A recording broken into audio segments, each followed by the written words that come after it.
ശാന്തി.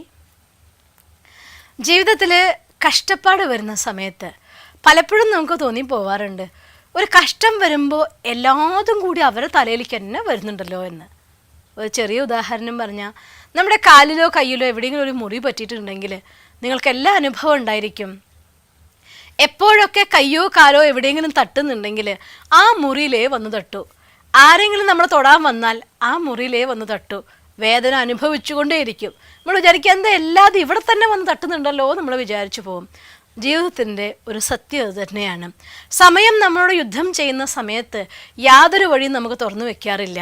മഹാഭാരത യുദ്ധത്തിൻ്റെ ആരംഭ സമയത്ത് അർജുനനും അത്തരം ഒരു സാഹചര്യത്തിൽ സ്വയം മരവിച്ചു നിന്നുപോയി. യുദ്ധം ചെയ്താൽ ഞാൻ ആരെ കൊല്ലണം, എന്തിനു കൊല്ലണം, എന്തു ചെയ്തിട്ട് എന്ത് നേടും, ചെയ്യാതിരുന്നാൽ എന്ത് സംഭവിക്കും? അങ്ങനെ ജീവിതത്തിൽ പകച്ചു നിൽക്കുന്ന പല സന്ദർഭങ്ങളും മനുഷ്യന്മാർക്ക് ഉണ്ടാവാറുണ്ട്.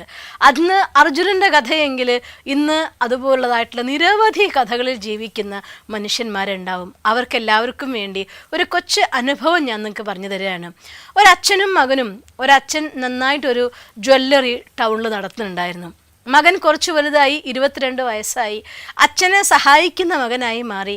അച്ഛനും മോനും കൂടി നന്നായിട്ട് ജ്വല്ലറി നടത്തിക്കൊണ്ട് പോകുന്നുണ്ടായിരുന്നു. യാതൊരു അല്ലലുമില്ലാതെ ജീവിതം അങ്ങനെ സുഖകരമായിട്ട് നീങ്ങിക്കൊണ്ടിരിക്കുകയാണ്. ഒരു ദിവസം പതിവ് പോലെ അച്ഛനും മകനും ഷോപ്പിൽ തിരക്കുള്ള സമയം, ഒരു 12 മണിയാവാനായി. വീട്ടിൽ നിന്ന് പെട്ടെന്നൊരു ഫോൺ വന്നു. അമ്മയ്ക്ക് നെഞ്ചുവേദന, പരാക്രമടിക്കുന്നു, ഹോസ്പിറ്റലിലേക്ക് കൊണ്ടുപോകണം. അവിടെ ആകെ കൂടി ഒരു സർവൻറ്റ് ലേഡി മാത്രമേ ഉള്ളൂ പെട്ടെന്ന് എത്താൻ. ആ ഒരു ടെൻഷൻ്റെ ഉള്ളിൽ അച്ഛനും മോനും കൂടി ഒരുപോലെ കാറെടുത്തു, വീട്ടിലേക്ക് വിട്ടു, വണ്ടി വിട്ടു. ആ യാത്ര കുറച്ച് മുന്നോട്ട് പോകുമ്പോൾ അച്ഛൻ ഓർത്തു പോകും, അല്ല മോനെ, നമ്മൾ തിരക്ക് പിടിച്ചു പോന്നു, കട ശരിക്കും ലോക്ക് ചെയ്തിട്ട് തന്നെയാണോ പോകുന്നത് എന്ന് ചോദിക്കുകയാണ്. എന്താ ചെയ്യുക, ഇനി പിന്നോട്ട് പോയി നോക്കാൻ നേരമില്ല, അമ്മയുടെ പ്രാണനാണ് മുന്നിൽ, നമുക്ക് അങ്ങനെ തന്നെ പോവാം എന്ന് വിചാരിച്ച് മുന്നോട്ട് പോവുക. കുറച്ച് ദൂരം പോകുമ്പോൾ പെട്ടെന്ന് ഒരു ചുഴലിക്കാറ്റ് അവരെ മുന്നിൽ പ്രത്യക്ഷപ്പെടുകയാണ്. ആ കൊടുങ്കാറ്റ് വളരെ തീക്ഷ്ണമായിട്ട് 4 ഭാഗത്തും വീശിയടിക്കുകയാണ്. കാണുമ്പോൾ മുന്നിലുള്ള വണ്ടിയൊന്നും എങ്ങോട്ടും പോകുന്നില്ല. വണ്ടികളെല്ലാം തന്നെ ഒരു സ്ഥലത്ത് നിർത്തിവെച്ചിരിക്കുക. പൊടി കൊണ്ട് മുന്നോട്ട് കണ്ണ് കാണാൻ പോലും പറ്റുന്നില്ല. കാറെടുത്ത് മുന്നോട്ട് നീങ്ങുക എന്നുള്ളത് അപകടമായി പോയേക്കാം എന്നൊരു വിചാരം. അപ്പം മകൻ അച്ഛനോട് പറയുകയാണ്, ഇതെന്ത് കഥയാണ് അച്ഛാ, നോക്കൂ എല്ലാം കൂടി ഒന്നിച്ച് വരുന്നുണ്ടല്ലോ. കട അവിടെ അടച്ചിട്ടുണ്ടോ ഇല്ലേ എന്നറിയില്ല, അതൊരു ഭാഗത്ത്.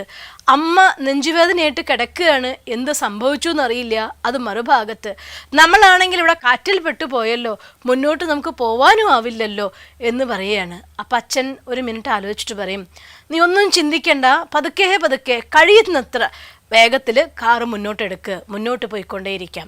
അങ്ങനെ ആ കാറ്റിനെ അതിജീവിച്ചുകൊണ്ട് അതിനോട് മല്ലിട്ട് പതുക്കെ ആയിട്ട് അവർ മുന്നോട്ട് പോയി. ഒരു ഘട്ടം കഴിഞ്ഞപ്പോൾ ആ കാറ്റിൻ്റെ പ്രഭാവം അങ്ങ് അടങ്ങി.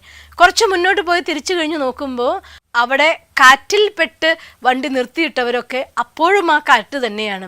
കുറച്ച് ദൂരം കടന്നു പോയതുകൊണ്ട് അവർ ആ കാറ്റിൻ്റെ പ്രഭാവത്തിന് രക്ഷപ്പെട്ടു പോയി.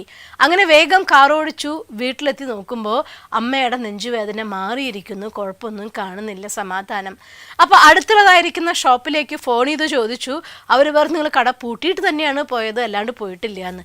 എല്ലാ കാര്യത്തിലും സമാധാനമായി. പക്ഷേ ആ ഒരു മൊമെൻറ്റിൽ കാറ്റിൻ്റെ ഉള്ളിൽ കുടുങ്ങിയിരിക്കുകയാണ്.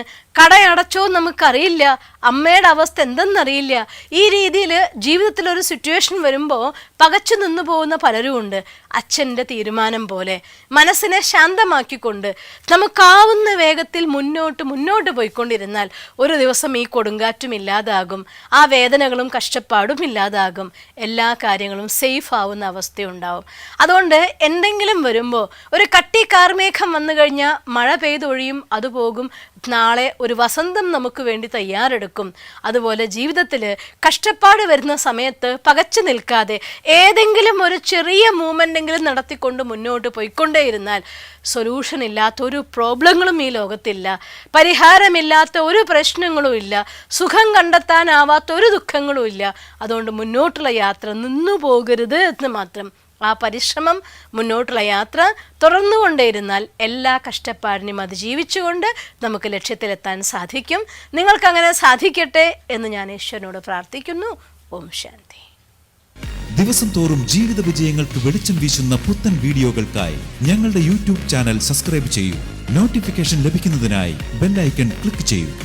ഒപ്പം ഞങ്ങളുടെ ഫേസ്ബുക്ക്, ട്വിറ്റർ, ഇൻസ്റ്റാഗ്രാം പേജുകൾ ഫോളോ ചെയ്യൂ. നന്ദി.